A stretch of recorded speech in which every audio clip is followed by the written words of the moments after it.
that spy known as Vlad TV, and I watch what they say for topics. And he had this Adam Cat on there, and they got talking about Kyrie Irving and Kanye West, and they try to say they made anti-Semitic remarks and whatnot. And they got one to say wonder why black people took the exception to defend them. And then they said, well, look at what happened with Donald Sterling and Paula Dean. What these two jive turkeys don't get is that Donald Sterling had 3+ decades of discrimination. They don't tell you the truth about Donald Sterling. It just happens that his mistress taped him what he said about Matt Johnson and made it because they were done with him. But the late great Elgin Baylor had a long ago, who was a black general manager of the Clippers, had long ago aired out Sterling. It fell on deaf ears. Donald Sterling didn't do nothing, and Adam Silver was almost ready to turn his head to the side. They knew about Sterling for decades. This wasn't some isolated situation. And Paula Dean got all her cooking tips from black cooks. She got her hookups, she got her come-ups from down south.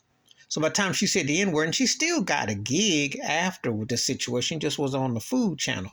But the point is this. Kyrie had said or done things which weren't pertaining to anybody racially. They had no problem. Kanye West said slavery was a choice. They had no problem. Now they got a problem because he came after Jews and so what have you. Talked about the establishment. Now we got problems. Now we got to come after you. But Paula Dean and Donald Sterling had decades of this. When white people get busted for being racist or saying stuff, that ain't just happened last Tuesday. Roseanne Arnold had been racist. Marge Schott had been racist. Robert Sarver had been racist. We talking decades plus. When they pull the plug on white folks, and they get bought out. Roseanne Barr ain't hurting for no bag. Paula Dean ain't hurting for no bag. And we know Donald Sterling wasn't hurting for a bag. But when they did it to Kanye, they made a point to say he's off the billionaire club. When they do it to Kyrie, they make a point to tell you how much he loses. And they get some shuffling jive turkey coon like Stephen A. Smith talking about, well, he's going to lose $300 million and you're not going to be good for the daddy and the massa. That's what they get. Please, it's not the same. Because if that was the case about offending somebody, how come Ted Danson got a commercial right now? And he wore blackface with Whoopi Goldberg 30 years ago. How come is that? How come is that? How come Howard Stern still got a career? How come is that?